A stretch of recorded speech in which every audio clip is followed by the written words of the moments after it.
Badakigu zein den, beraz, mikroegoera gehien duen makroegoerari dagokion adierazpena, oda maila bakoitzean sartzen den partikulen kopuruen adierazpena, temperaturen funtzioan, energiaren funtzioan, maila horretan sartzen diren egoeren funtzioan, eta zeta partikula baten partizio funtzioaren. Ikusten duzu emaitza hau zen, ematen du partikula bereizgarriek osatutako sistemaren emaitza berdinak direla, baina ikusiko dugu nola ezberdintasunak daudela. Eta horretarako ondoren, aztertuko duguna izango da magnitude termodinamikoen adierazpenak eta hauek adierazi zetaren funtzioan.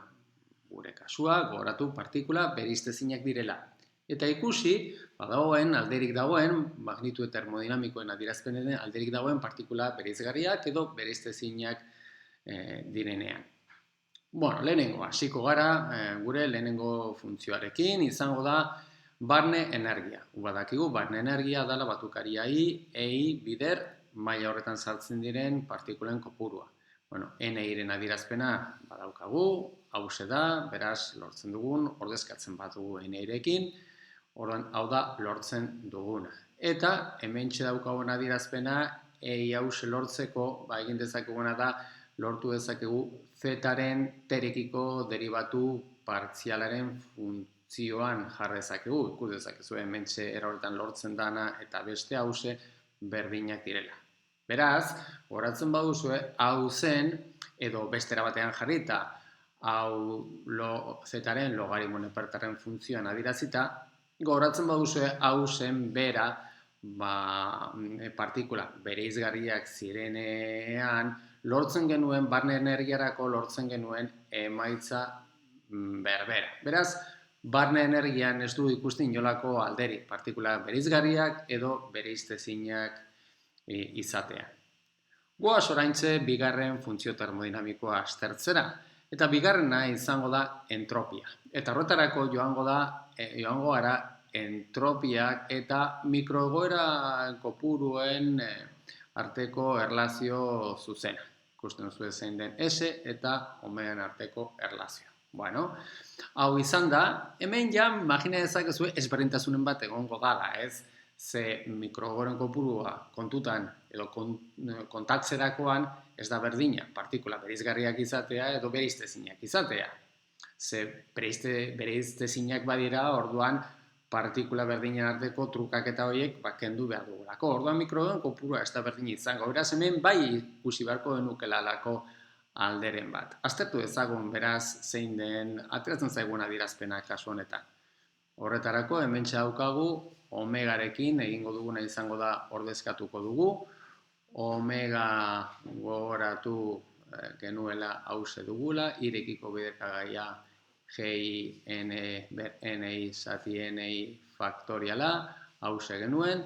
Beraz, ondoren egingo duguna izango da irekiko batukaria, beraz, hementxe logaritmo nepertaren barruan sartuko dugu hause, eta biderkaria logaritmo nepertaren barruan egonik, logaritmo nepertaren propietatea erabiliz, irekiko batukariarekin ordezkatzen zaigu.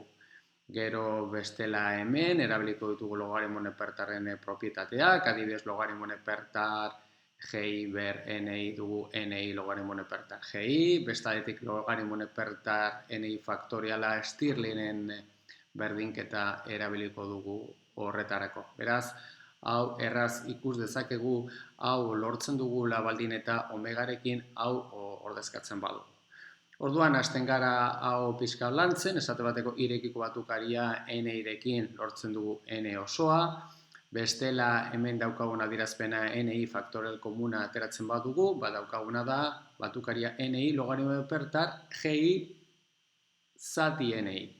Bale, hori alde batetik. Gero, egin dezakeguna da, hementxe, egingo duguna hurrengo pauso bezala NI ordezkatuko dugu lortu dugun adierazpenerekin. Badakigu NI dala, GI, eber minus EI zati KT, zati Z. Beraz, NI honen ordezkatuko dugu eta jarriko dugu honen funtzioan. Eta hori da hemen daukaguna. Eta ondoren hementxe egingo duguna, hemen berriro logaritmo nepertaren propietateak erabiliko dugu, eta hementxe separatuko dugu bi ekarpen diferentetan, logaritmo nepertar z zati n, gehi logaritmo nepertar e ber ei zatika t. Eta logaritmo nepertar e ber ei zatika t geratzen zaigu ekarpen hauxe. Orduan hementxe hiru ekarpen diferentetan banatzen du. Hemen ikusten dugu zuzenean hau energia dala, U dala, beraz hurrengo pausua, hau zuzenean U zatite daukagu, eta gero, hortaz gain, hemen ere daukagu N osoa, eta hau, hemen txagertzen den logaritmo nepertar z zati n, banatzen dugu bi ekarpen diferentetan, eta erraz ikus dezakegu hau lortzen dugula.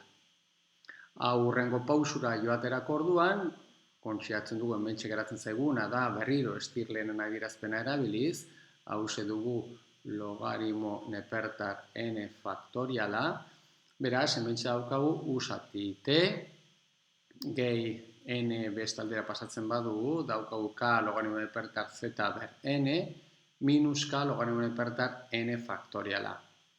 Edo bi ekarpen hauek elkartzen baditugu, geratzen zaiguna da U zati t gehi k logaritmo nepertar z ber n zati n faktoriala. Hau eta konparatzen badugu adierazpen hause, partikula bereizgarriak direneko kasuarekin, partikula bereizgarriak direneko entropiarekin konparatzen baduzue, hau bai ezberdina da.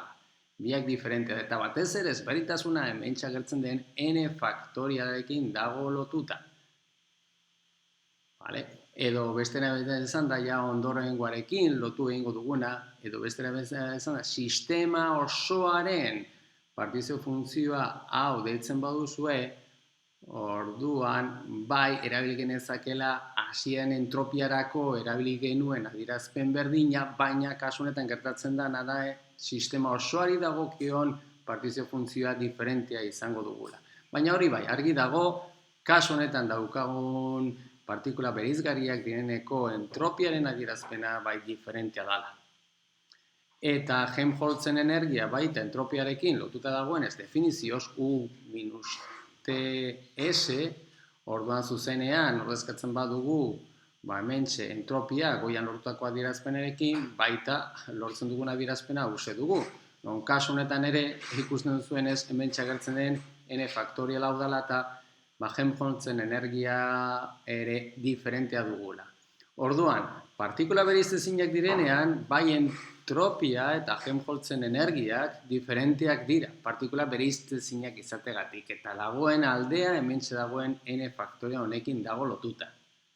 Beraz, esaten ari garen bezala, aldea faktore hause dugu, aldea gai honetan dago lotuta, bai energiazkean eta entropian.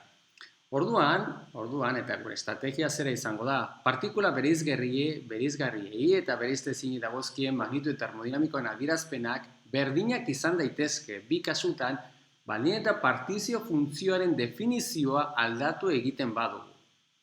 Orduan, partikula bereizgarriak zirenean, erabili genuen sistema osoaren partizio funtzioa zen partikula batena ber n partikula izan da. Hori da genuena.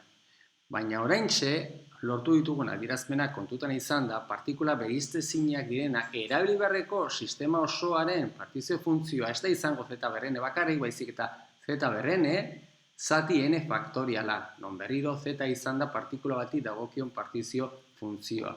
Beraz, zati n faktorial hau da kontutan hartu behar duguna, batez ere, funtzio termodinamikotarako erabili genuen, hasieran atera genuen adierazpen berdinak erabiltzeko. Batez ere, aldatzen dana, partikula bereiztezinak direnean aldatzen dana, da sistemari dagokion, sistema osoari dagokion partizio funtzioa. Eta, orduan, hau izan da, orduan, sistemaren partizio funtzioaren definizio diferenteak erabilita, partikula bereiztezinak edo partikula bereizgarriak izan da. Orduan bai erabil dezakegula hasieran lortutako adierazpenak, funtzio termodinamikoetarako erabilitako adierazpenak, sistema osoaren partizio funtzioaren funtzioan. Hau da energiarena ZN-ren funtzioan, hau da entropiarena ZN-ren funtzioan, hau da F-rena ZN-ren funtzioan. Non, ezberdintasuna izango da ez energien adierazpenetan ZN-ren funtzioan, baizik eta berriro, partikula bereizgarriak edo bereiztezinak izan da ZN-erako erabili behar dugun adierazpena.